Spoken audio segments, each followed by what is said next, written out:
We're going to continue to push forward. And then she said, I'm right here with you. You want to go to a prep school? You want to go JUCO? I'm right here. I got you. Let's do it. And I was just like, all right, let's go. Wired access. We'll do it live. Wired access. Do it live. Wired access. We'll do it live. Wired access. Welcome to another episode of Wired Access Podcast. I'm your host, DJ K-Dub Omaha. We're a Hurrdat production, where if you like this episode or any other, hit that like, share, thumbs up, whatever you do to get it across social media. You're not going to want to miss out on this one. To my far left, I got Coach Hepburn of Nebraska Hoops Elite here locally, who is always giving back to all the high school, local kids, programs beyond. And then in the middle here, we got Mr. Raheem, whatever you want to say, Brizendine from Christian Community College Bible. Man, welcome to the show. And for you that don't know, you're going to know. Your story's unique, but it's stuff that has to get out there because people lose confidence. They lose hope. They lose faith in what and who they are. Welcome to the show. Man, thanks for having me. This guy right here, if you don't know, man, I surprised him. He had no idea. And I think that to me means more than anything else. The story is what it is, but the connection is what it's about. Coach Hepburn, we'll start with you. You know Raheem from a young age. Absolutely. What's your first remembrance of him when you met this little guy about 10 years old? Man, Trailblazer days, right? Yeah. Those Blues. Yes, indeed. Got the North Carolina Blues on. Indeed. We battled on the floor. You know what I mean? I had a great program, great coach, great teammates, and he was a great player as well, too. We used to battle. We used to go to it. You know what I mean? Every time. And it was always the thing that was unique about it. There are some teams that you battle with and, you leave the court and little shoulder bump, little chin check, to the opposing team, opposing coach, but it's always love afterwards. But with them, it was just different. There was always chemistry. It was always chemistry. It was always, sit and talk for a little bit. My sons and the rest of our team always kind of had, some type of connection with the players as well, too. So, that memory was just, a ton of energy on the court, disrupting the things that we were trying to do, still had that little wet jumper back in the day as well, too. So, always some difficulties, planning against that. But, the big thing that really always stood out to me, and, I know we'll tap into this a little bit later, was just and you mentioned it, the self-confidence, the self-promotion, the belief in, the dream and what he wanted to do. And, from a young age, you just kind of saw that. And, I was always more outside looking in, when we came across each other, it was always love. We always sat, chopped it up, talked for a little bit, but we didn't have the typical dynamic that I have with a lot of players in terms of, constant training, constant coaching, within the program. But, there were those times, on the court and, getting some skill work in and stuff like that. So those are some of the early memories, that I have with Raheem. So. All right, Raheem, I brought in a special guest host that I love having on my show. What did it mean to you when you heard this? And what do you remember when you first met Coach Hep? Man, when I first found out, I was excited. I was like, he was like, yeah, I brought in Hep. I'm like, Hep? He coming through? Okay, cool. Like, yeah, bring him through. Let's do this. No doubt. But my first memories was just, man, all-star. I remember just playing them at the Boys and Girls Club, North Omaha Boys and Girls Club. If you know, you know. Those Saturday mornings, I'm telling you. I just always remember playing them, and I used to hate. When I tell you I used to really did not like playing them, Trey picking you up full court. And as soon as you get off Trey guarding you got to go back on defense and guard Chucky, trying to shoot from the volleyball line. It was tough. It was tough. But like you said, it was just always that competitiveness on both sides. And then, with everybody knew when the Trailblazers played the All-Stars, when we came out, we played each other, me, Jay, Ty, Trey, it was just always competitiveness. But every time we got off the court, it was always love. And like he said, every time we seen each other, we always chopped it up. No matter if we didn't see each other for years, it could be years that go by. It'd be like we picked up like we never left off. So it was always love. So Yeah. Now we get to the main part. You played multi-sports before high school. What made your love in basketball over the other sports? Honestly, my first couple years playing football, I broke my arm twice. And then it was but both years in a row, broke my arm twice. And then my mom was kind of just like, you got to make a decision. You can't keep you costing the budget a little more than the budget got. We off that. Reality hits. Yeah, you broke your arm 2 years in a row. You know, the first time I was like, okay, I'm gonna give you some grace. Second time, all right, now you're getting a little beside yourself. So you got to pick one. Which one you gonna stick with? Because we ain't gonna be flipping and flopping because you ain't played basketball in 2 years. So you gotta. So it was just kind of like, and I was like, man, well, I'm tired of my arm getting broken. So hey, I might as well. I'm gonna just stick with basketball. And it was just, and then like the love just continued to grow. When you look at your high school career, of course, there's 4 different stops for you. The first one, we chopped it up before Hep got here, was the fact that we have a connection. He didn't even know that I was at Omaha South at this time. I was coaching football with Coach Fant, Chris Fant, because he brought up names like Jay and Ty. And I just told him yesterday, I saw the birthday boy, Jay. You know, I saw him on his birthday because he was out watching Westview and Papio South that I was at. And I said, your connection with me was more than you knew it would be. And then we bring in Coach Hep, and that's like the sugar on the top going, okay, I don't know this dude, but now I know this dude. And that's what I love about the community, when you're honest and when you're real about the sport and the athletes that are involved. And it's not about the politics side of it or where they come from, who they are. It's who they're presenting now. When you look back at your high school career, where did that go, and where take us through the years as you grew, and also the basketball experience, because no matter what anybody says, there's politics involved in high school basketball. No matter what anybody says. Absolutely. Sometimes it is who you know, and sometimes it is what school are you putting money towards? What are you going to do as a parent? Me, I got 4 kids, and the last thing I was going to do is pay out of my means to a school to hope that my kids would get time. Right. We could have stayed at a school. We decided to move them to a school that would challenge education first. If they got sports, they got sports. That's a bonus. What was that like for you through your years, and what some of the things that you remember? How much time we got? We got some time. We got some time. Coming out of middle school, it was kind of like South was really, approaching me, and I was kind of like, yeah, this is where I want to go. And then South was just coming off that year where they were like undefeated. Yeah. They were like top ranked in the country when they had Monte, Noah, the boys. Khalil, Carlon. They were some of the best players ever come out the city. So I got a speeding. I just want to say I got a speeding ticket just to make it to state to watch them, because we were coming back from vacation, driving from Kansas City, and I'm like, we making it to Lincoln. For sure. We making it to for Lincoln. sure. And it was must see TV. Yeah, it was must see TV whenever they played. So it was kind of like a no brainer. It was like, they have the reputation of, and then Chubbuck being the great coach that he was, and everything, and just in having Bruce as an assistant, having Fan, it was just kind of like, yeah, this feels like home. So I went there, but everybody knew I was undersized, so I really wasn't expecting to come in there and make such an impact and things like that. But it was just me going there, did good freshman year.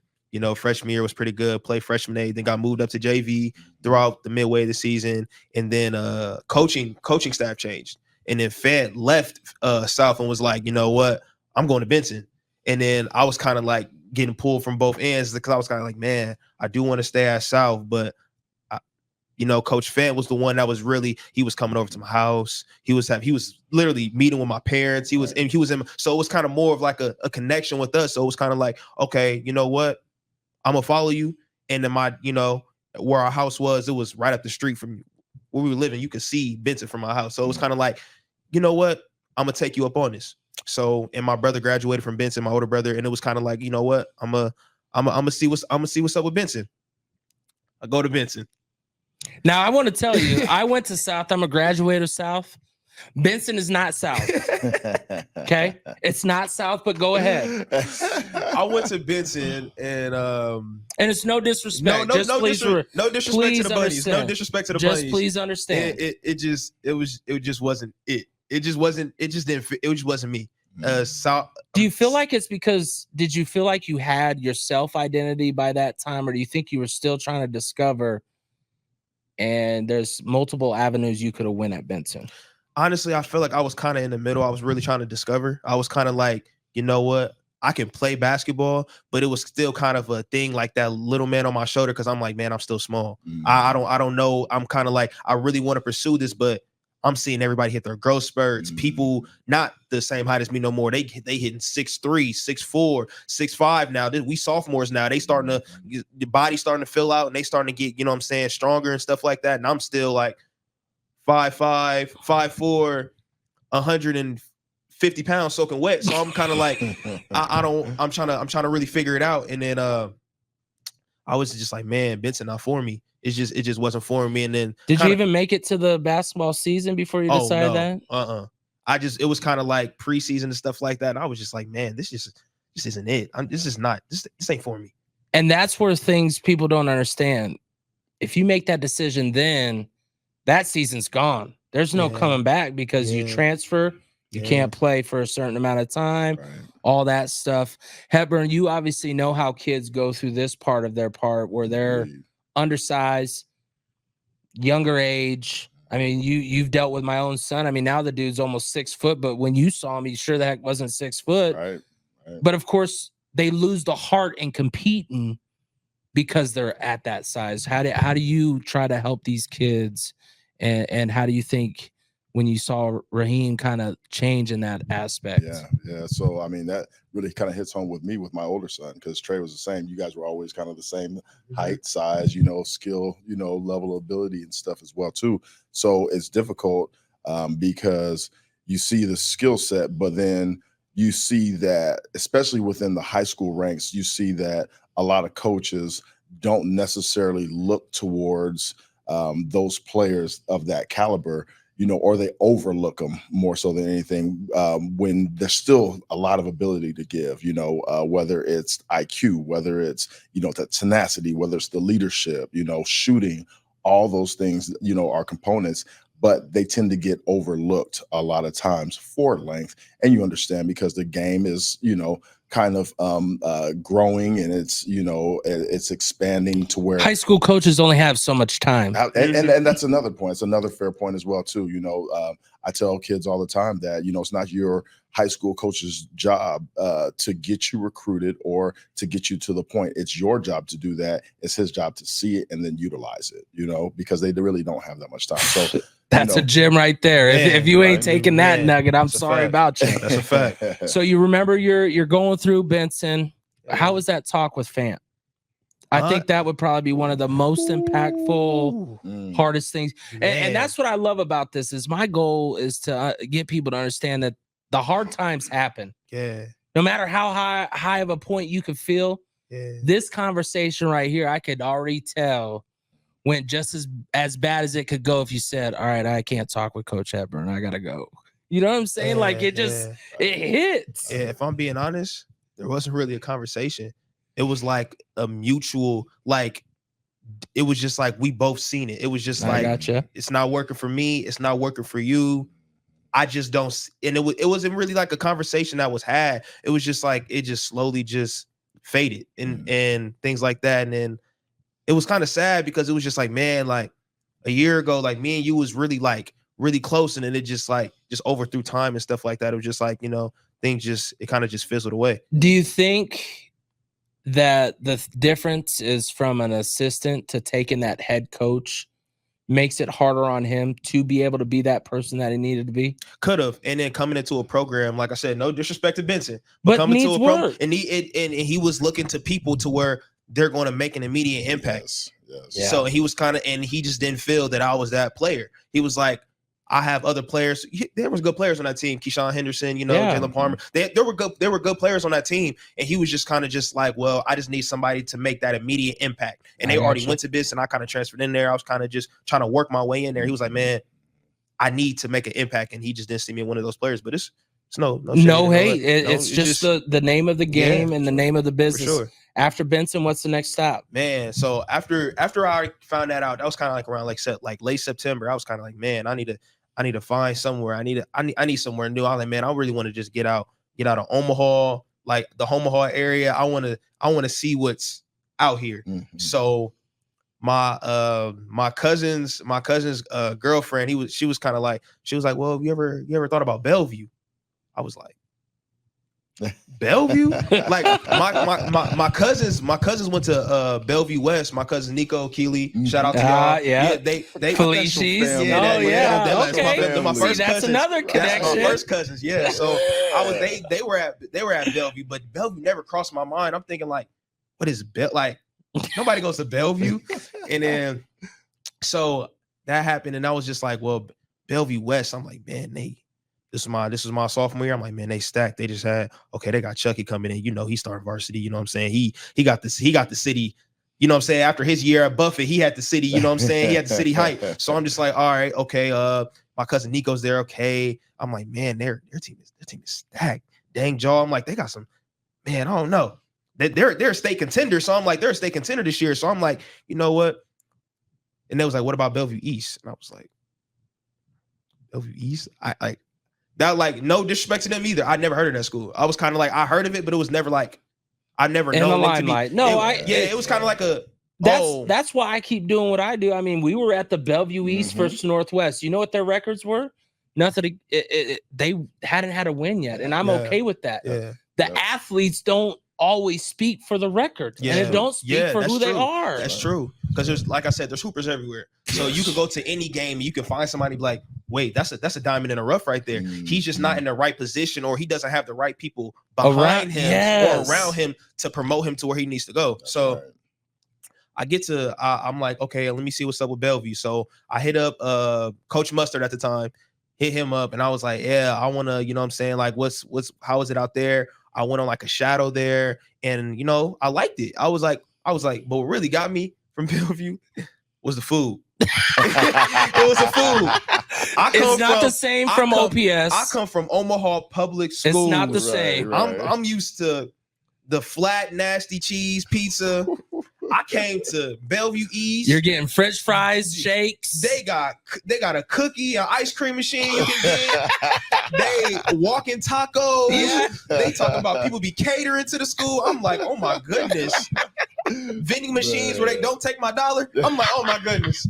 This is he the ain't life sitting there machine. shaking it. I'm like, this is good. This He ain't is good sitting there living. shaking the machine. Give me my quarters. Oh man. I'm like, man, this is good. And I'm like, okay. And the coach is like, yeah, if we can get you a home address, we can get you here. You know what I'm saying? And then you wouldn't have to probably wait to play. So I'm like, oh, let's do it. So I get out there. I'm playing. He was like, but I want to see like what you made of. I want you to start off with like, and so I got there right before the season started. And then if you know anything about Bellevue East, you got practice at 5 a.m. Oh my goodness. Oh, 5 a.m.'s not for the weary. Talking from someone here that's been up since 2. But go ahead. Hey, I'm telling you, it's not for the weak. So those 5 a.m. practices really tested my mental and my love for the game. And then throughout this time, which I didn't mention, I was still going to basketball camps, because even though I wasn't playing varsity, I was like, man, there has to be some way that I can still maintain some type of relevance to where schools can still see me. Right. So I was going to like camps here and there. I was going to courtside film camps, MHHTV camps, and playing on AAU teams and stuff like that, just so that I could like, people could still be like, oh, okay. Where'd you get those connects from? I got parents asking me, and don't get me wrong, I built up my repertoire as it continues to build, but where did you find it at that time? Because obviously you're trying to find your high school, let alone camps and programs that you can still participate. Honestly, it was just like a lot of research. So like my mom didn't really know a lot about basketball. She was kind of just like, she was just really like the supportive, like, you know what, you want to do this? Just tell me what I can do, how I can help, Yeah. So it was kind of like, I was like up all night, like just doing, where's this camp at? Oh, where's this place at? Where can, this player finna be there? Oh, if I can match up against them, I can get some film against them. That's going to make me look good and stuff like that. So it was just really, it took a lot of time. And I feel like now it's just like, it's so much, I don't want to say easier, but it's like really now there's so many camps, so many places you can go to. So there's so many outlets and so many avenues. Like in Omaha, when did we get our first AAU team on the circuit? Was it OSA? And that was like, that was OSA. That was the first circuit team that we ever had in Nebraska. And that was like freshman year. That was like right after my freshman year. So it was like, and now, oh almost every single team's on the circuit or has a circuit team or something. Man, Yeah, so it's a lot. So, but coming up, it was kind of like, man, you got to find your niche because players weren't really like playing for Omaha. Like a lot of players, once they got to high school, they were going to Kansas City playing for Mocan. They were going to Iowa to play for the Barnstormers. They were going to Colorado. They were going to Kent. They were going to other places to play AAU. So I was just like, man, I need to find something. And then, you know, after time, I was sending emails, sending film out, and then I got a connection in Chicago because that's where my mom is from originally. And then I found Team Rose out there, and then that really helped me. Well, I'm glad you brought that up. Coach Hepburn, of course, we talked about it prior to this, but also talk about your AAU connection at that time and how you are where you are with it today. Absolutely. So, and also seeing him at the D Rose where you're like, is that him right there? Yeah, I won't forget that one. That was we were in Chicago, matter of fact, for that Summer Jam tournament. That's where we saw you at. But at the time, you know, we're just trying to, you know, put together teams. And for me, it's always been about family type of mindset, atmosphere, and it's been about development. You know, we want to grow the type of athlete that we want to portray and put out, you know, and it was difficult at the time because now that the exposure opportunities were there, now programs like ours were just, you know, for the pickings, you know, for them to come through, hey, we have this opportunity to play at Adidas. And so we lost a ton of players, you know, to those programs. Some stayed, obviously, and I gave my boys both, you know, the option to, you know, what do you want to do? Do you want to go play? I mean, because your exposure opportunities is there. So, you know, they decided they wanted to stay in and, you know, continue on the track that we were on, and we kept doing that. We kept pushing through it, and we were able to get almost all of our athletes, you know, those scholarship opportunities. So where we're at now, I'm really kind of excited because we have the opportunity to have the same level of exposure, you know, and the same developmental process that we have, you know, that builds the type of players or helps players become the type of players that other programs want to come, you know, and get to represent their program. So, you know, we're in a really good position with that. We got a ton of stuff coming up, looking at having 3 teams at each grade level. So 15 teams, you know, that we'll have the opportunity to. But to kind of circle back, we're at the Summer Jam, and we actually, I think we had just played,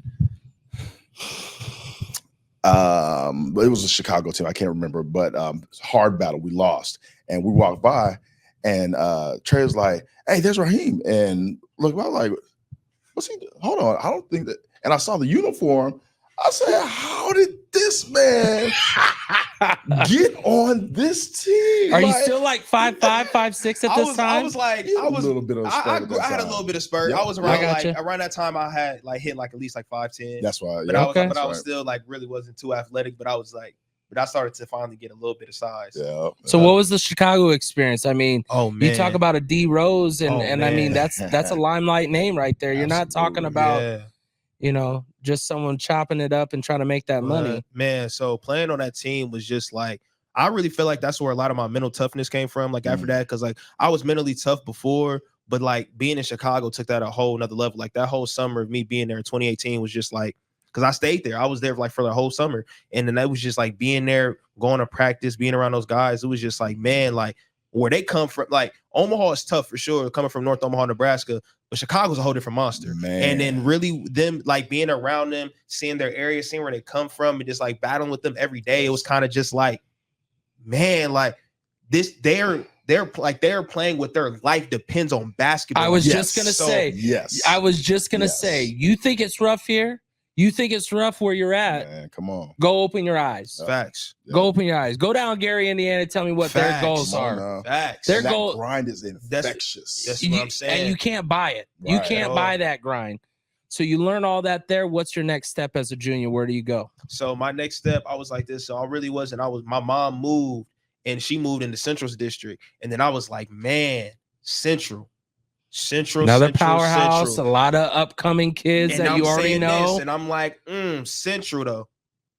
Trelly just came off an amazing year. Yeah. Max came off a great year. Mm-hmm. John is about to be a senior. Great freshman class coming in. Got PJ Davis, Yes, Jaden Dawson. yes. Oh man, I'm willing to take that chance. let's do it. I go there. Oh my goodness. Central, if I could do it all over again, if I could just go back and just start off from all over again, I would have went to Central for all 4 years. I absolutely love Central. But if I could go all the way from the beginning, he'd have been my coach from day one. I'd have made sure. I'd have been like, yeah, I'm finna play with the All-Stars. I'm finna play with Ice. I'm finna play with NHE. Yeah, for sure. And you would have been welcome. Yeah. So after that, I was like, I'm willing to take that chance. I started playing preseason with them. I was playing good in the preseason. Yeah. I was getting minutes, and we played South and we played Bellevue East, both schools that I went to, and we played Bellevue East. Oh my goodness. We won't need to get into that detail. Oh my goodness. If you know, you know. If you know, you know. But as the season went on and stuff like that, me and Barron just wasn't seeing eye to eye. Like me and him just weren't seeing eye to eye. And then my family ended up having a trip, and I really wasn't like feeling the best either. So I missed tryouts. And then, me being a young kid, I'm thinking after I miss tryouts, you know what? Oh, it'll be okay. He need me. You know what? I can come back. I can come back. I can do this and stuff like that. I can come back and, make a. Nah. You try the longest yard of team needs you. Team needs you. So it's kind of like one of those things. He was kind of like nah, you're gonna have to come back next year. And then like me right there, I was kind of defeated in that aspect. I'm like, man, and then having to go to all them games and watch them play. And I was always supportive, never hated on anybody. I want to see everybody win. It was just at being at those games and to seeing the players just like, man, I played against y'all. I know I could be out on the floor. I know I could be, bringing a whole different level type to the game. I know what I can do. I believe in my ability. I know I could be out there right now. And then, the city start talking. And, haters gonna hate, oh, Raheem, he only go to camps. He can only do this. He can only do that. He can't play high school basketball. He not good as so-and-so. He not good as this person, that person. Just saying stuff like that. Just trying to, defeat my spirit and stuff like that. But it was kind of like, no, one thing I can say is nobody can be harder on me than I am on myself. So nobody can really tear me down because whatever you probably done thought or anything, trust me, it's already been through my mind and I already thought about myself, but I don't believe it because I know that those are lies because I know that the work that I put in. That's real. So Hepburn, you see kids go through these decisions all the time. Mistakes that they can't live back on, can't repair. Right. Like missing a tryout, not on purpose, out of control. Mm-hmm. How can you reel that back in and let them know? And how can you get that message to parents to understand, like, if you want your kid to succeed in that, family vacations have to wait. Now, if it's a death or something, that can't wait. Those emergencies, you can't wait. How can you get this message to parents to understand the support to their kid? And it isn't nothing against any parent. For sure. It's just what the situation was. Yeah. It's so the big thing to hit both of those is communication, right? Sure. Communication. It sounds like you had a layer of communication at the time, but communication ahead of time, from a parenting standpoint, hey, this is what we want to do. This is the time frame we want to do it. Okay, so I won't be able to go to that. Who can I stay with? Or who can I this? Or who can I that? You know what I mean? And then with a teenage mindset and mentality, there needs to be more guidance, and if the ultimate, so I say, this type of stuff all the time. If I had not been in my son's life, and understood and been able to give them the tutelage that they need, I think, athletically, I think, in a lot of respects that they would still, have had success. But the tutelage is key, you know what I mean? And steering stuff, like I told them, wherever you go to college, that's where you go. But you're going to go to high school where I tell you to, because there are things that you don't understand about environment, about, coaching, cultures, about, culture, all type of things that you don't understand that I do. And I'm going to help you navigate to get to the point to where you're ready to take the baton and run with it, and unfortunately, a lot of our young athletes don't have that type of tutelage, and so just kind of going through and making some of those mistakes, kind of like I did, because I didn't necessarily have that tutelage either. And so that's what makes me the type of parent, the type of coach, because I had those deficits. Exactly. And I like, because he made it at a point that mom's willing to do anything, but she also is just like other moms. They Exactly. never lived it. They don't That's right. know. That's right. So if you're a student athlete and you're watching this, you got to communicate months in advance with parents Facts, about sports. for You sure. can't, you already know in the summer, you're going to have practice every day. If I miss a week, just know this could cost me. And I got to make whether this is the decision you want me to make or I make. So we get through that junior year, no play, no love. What's the next thought of Yeah. Central? Man, so after junior year, you know, seeing that, I was like, man, I gotta play AAU. I just gotta do stuff. So I was all over the place, just trying to just find an AAU team and stuff like that. I was playing AAU for just like a couple teams here and there, just going a couple tournaments around here. Played at the CHI Health tournament with who was I playing with? Hold on. I was playing with JCC. I was playing with them. Oh, yeah. Yeah, I was playing with them, and I was playing with a couple other teams. I was just really just trying to do whatever. And then I went to a couple camps over the summer.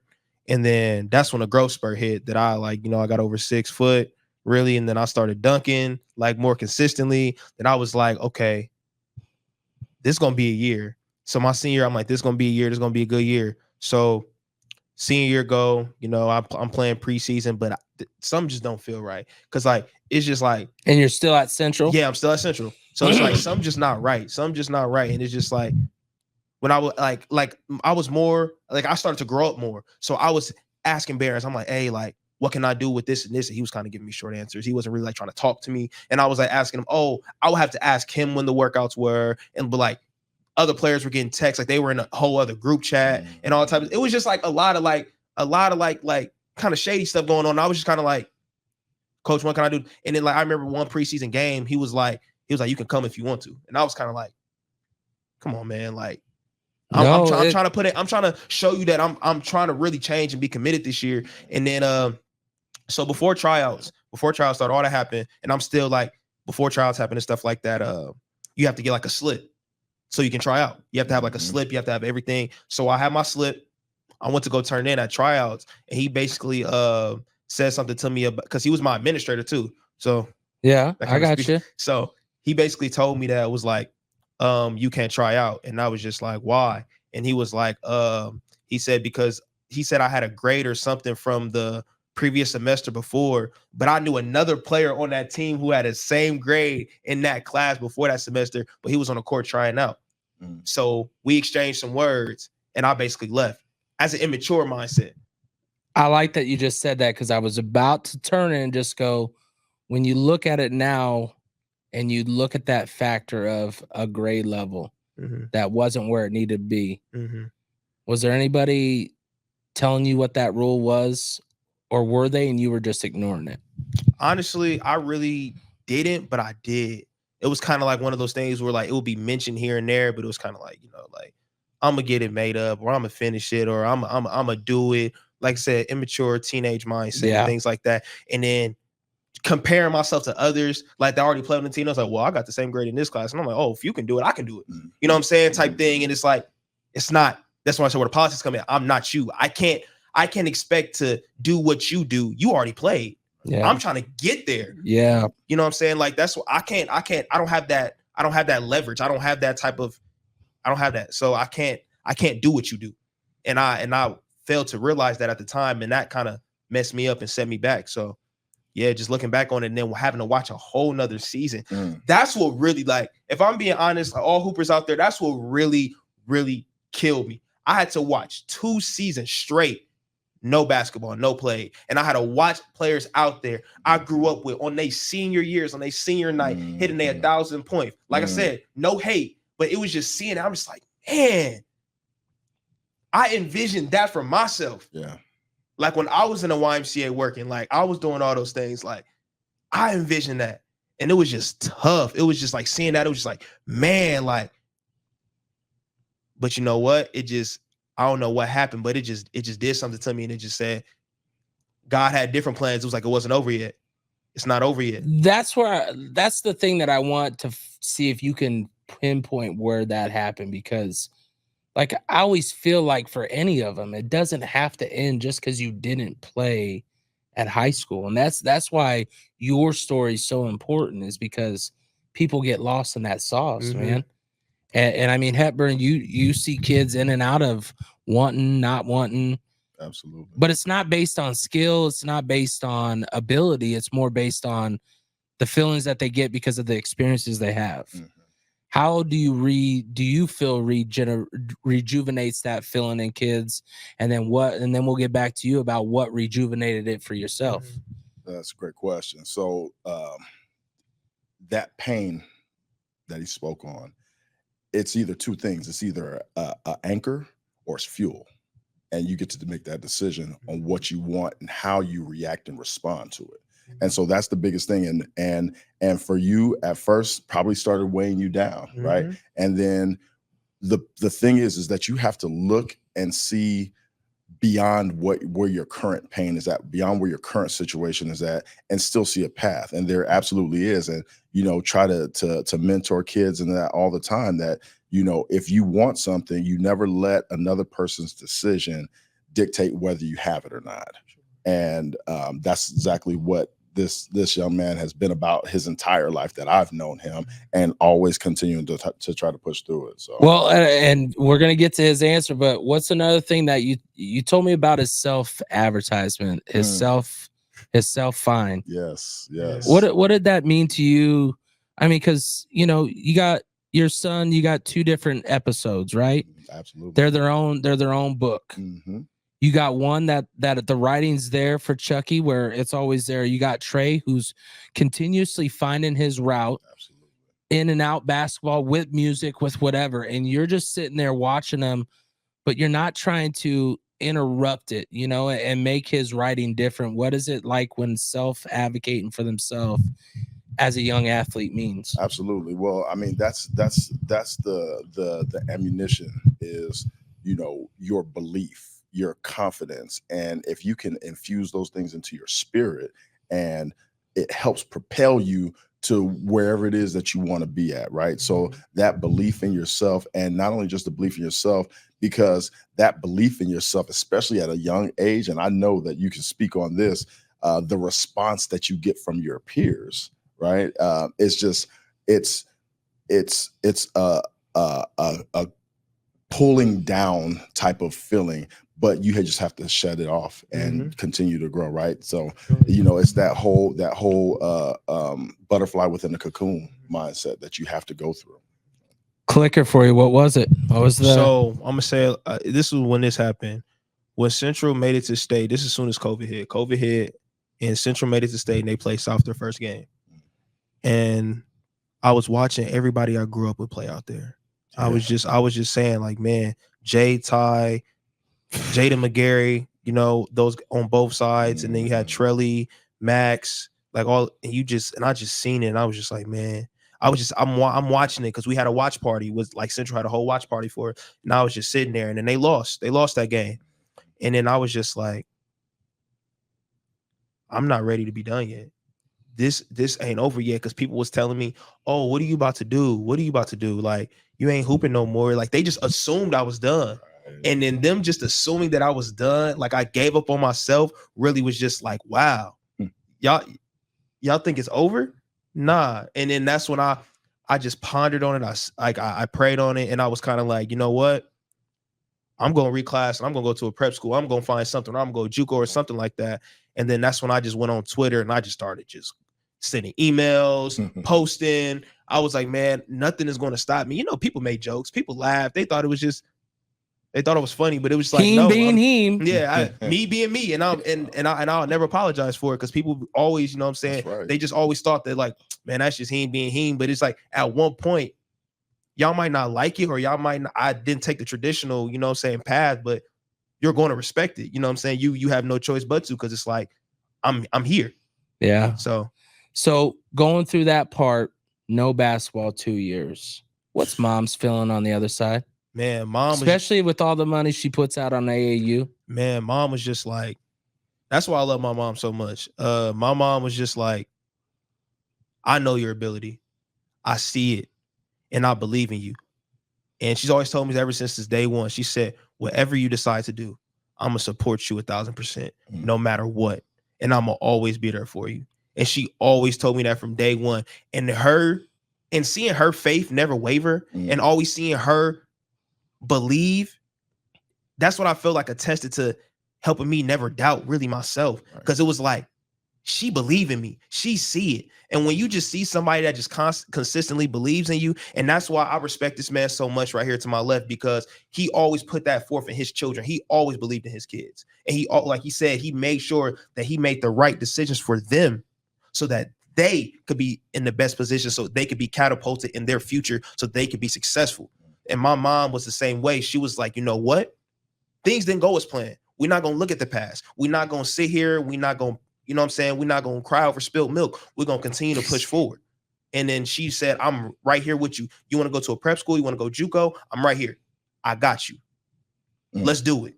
And I was just like, all right, let's go. Next step, what'd you do? Went to prep school. Went to Wichita, Kansas. Man, if y'all ever been a post grad, been to prep school, I can speak for mine. It was 11 players living in a three bedroom home. Bunk beds everywhere. Let's say this is a kid that's 18. Yep. Over 6 foot. Feet off the bunk bed. Feet off the bunk bed. And the You better person not get that toe jam down on me, bro. Hey, the person that was living on the top bunk was a 6'8". So he hanging off the bed, his hand just hanging off and stuff like that. It was, man, that was crazy. No upstairs, no downstairs. We was living in a garage for real. They just it was bad. It was, but it just helped though. It was a confidence booster because down there I really honed in on my game and I really was working and I honed in on my game. And then the ultimate confidence booster from that year is we played another prep school. I had 54 points and I was like, oh, I can do this. I can do this for real. It's a stepping stone. Yeah. But each step is important. Exactly. You hit the prep school, you show them that it's well worth it, but you had a sacrifice in there. You said how small it was, but you obviously don't make your same connections. The people back home probably aren't in your phone so quick and easy. No. You're surrounded by an atmosphere that's uncomfortable. For sure. What did that mentally do for you, and how did you overcome it? Honestly, mentally, it was days where it was hard. It was really tough. It was kind of just did I make the right decision? Am I doing what's right by, my family?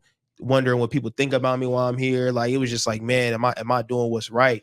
But just always having that constant reassurance, like I said from my mom, just don't worry about nobody else. You were in this position because you were here. Don't worry about me. Don't worry about your family. Just focus on God and just keep him at the forefront, at the center of your life, and everything is going to work itself out. Just continue to work hard. You're going to, have the fruits of your labor. So just continue to work. Just continue to work. And just talking to her, me and my mom was on the phone every day. I was like, Mom, calling her about everything. Mom, I have a car down there. I was like, Mom, third world problems. Just letting you know. Man. I want to go. And then I had a homeboy that was down there with me too, but then he ended up leaving. Shout out Steve Sledge. But I had a homeboy that was down there with me though, and he ended up leaving. He was like, man, I can't do this prep school stuff. He didn't like it. He left, and I was just down there. I'm like, man, my only friend from Omaha, by myself. I'm like, man, how am I gonna do this? But then I just said, having my mom just pushing me, and then I just put it in my brain, and I was like, man, because right before I had that game, I was gonna come home. Right before that's why I said that was nothing but God. Because right before that game, I was like, man, I don't think I'm finna come back here after Christmas break, because it was in December. It was December 10th. I remember that day vividly. I was like, man, I'm thinking before the game, I'm like, man, if this game don't go, man, I'm going home. And then boom, it was just I gotta stick with it now. 54 points. You show up, show out. Gets it back on track. Yeah. How do you make the connection to your next step? So I was posting this. So the school that I ended up going to wanted me to come there a year prior. But then I was like, you know what? I want to go to a prep school and I want to kind of see if I want to develop some more. I want to really develop some more. I grew a little bit, I got a little stronger. And then the school was just they were consistent. And then I went on a visit there and it felt really good. So I was like, you know what? I'm going to commit. I'm going to come here. What's after? What's next? Man. Obviously, from the outside looking in, if you haven't seen, I share what I see of him. We're seeing 20 bombs and stuff like that going. So obviously, it's all heading in the right direction. Yeah, so it took a turn right after that. After my prep school, we won the post-grad championship. We won the championship. Everything was good. I was coming in with momentum to my JUCO at Riverland. I was coming in with momentum my first year. the coach had me up the chart. I was probably going to be starting 6 man and things like that. And things were great. But then injury hit. I was in practice and I went up to go block a shot. And I came down and like the side of your ankle right here, like the bone right here, it touched the floor, but my foot was standing straight up. Okay. And I tore, I didn't break anything, so that's a blessing, but I tore like 8 ligaments in my foot. And I was in a boot for like a month and a half. And those are mental battles that people just don't understand. When you and I tell people all the time, if there's one thing I'm so afraid of, anything to my legs. Anything. They're my money makers. They're what gets me up every day to go, I got to get this moving. Right. What was the hardest thing during that time? So honestly, it was just like the hardest thing was just like, what is it going to be like when I come back? Because if you've ever been to JUCO, it's a next man up mentality. Because it's like eat or be eaten, kill or be killed. That's the mentality of it. And it's like when you get injured, it's like, not saying the coaches forget about you, but it's kind of like that. Because like, man, we need to focus on who's next, who can fill his spot. He's hurt. Oh well, who's next? Type thing. So it was kind of like, man, what should I do? And I was just out and then watching them play and stuff like that, and then being out and then missing like games because of my injury. And then they were like, when I was cleared to come back halfway through the season, it was kind of like, and they were the #1 team in the country at the time, #1 team in JUCO, undefeated record. And I was kind of like, is it important for me to come back right now? And then I ended up redshirting. So that was like mentally like a toll. Cause I'm like, man, I just finally got into a groove. I was playing good. I was really like, I was like proud. Like, I'm like, yeah, like, let's go. My confidence was up. And it was just like, boom, everything just hit the floor. And like, the only thing that I can say that got me up was God. Like that's the only thing I can attest to is Jesus. Like, that's the only thing that helped me get back up.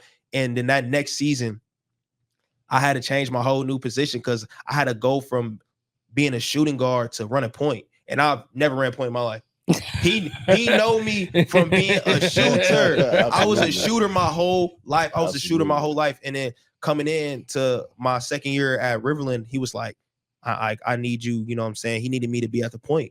And I was like, okay, I'm gonna try this out. And then first game had like 6 assists, 5 assists, 7 assists, like doing good. But then like, it's hard being a point guard. I never understood because you not only not have to know what you're doing, you got to know what everybody's supposed to be doing, the 3, the 4, and the 5. You have to know everybody's position on the court, and you have to orchestrate to how they need to be, and not only know the plays, but you have to be able to improvise because sometimes plays get jammed. You have to be able to improvise on the fly. So I didn't know how hard it was to be a point guard until I was placed in that position. And then that forced me to really like lock in on my basketball IQ. Like I had IQ before, but it was only IQ for me to score. Like, a point guard IQ is not something you can purchase, man. You have to study. You have to study the game, and you really gotta. I mean, Hepburn, you could talk real quick on this before we get out of here. I mean, you've seen that growth of where you're a quarterback, and when one person's not out, I think sometimes it's hard to go against the grain and go, no, move your right over there. You're not where you're supposed to be. That's right. It's a battle.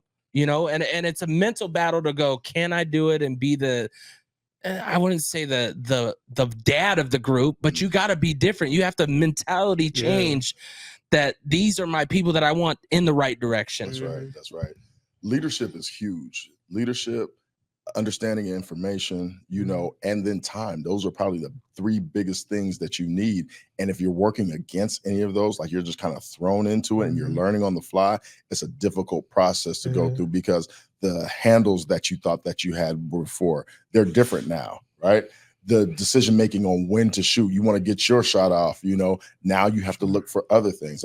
For me, I always tell my point guards this, that you better hope not that you don't run into a big man that is a jerk. Because the first time when I was a freshman at Bellevue University, I looked off my big man and he came up to me afterwards and he grabbed me by my 2 collars up here and kind of lifted me onto my toes. He was about 6'8". And he told me, he's like, next time I'm open, pass me the ball. And I said, you got it.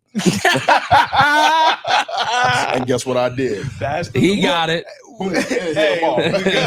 Fake one to make one. That's right. That's right. And I just learned, you know, because I was the same way. I was always a 3 in high school, and I learned how to play the point guard throughout. So I didn't know some of those dynamics of it, but I learned when to get mine off. I learned when to get other people off. You know what I mean? And that process. But again, it takes that time. It takes that development for sure. All right. Well, we'll get you out of here on this, because if someone didn't gain something from this story, you just ain't listening. Man. Where are you at now? What's the process and what's the next step?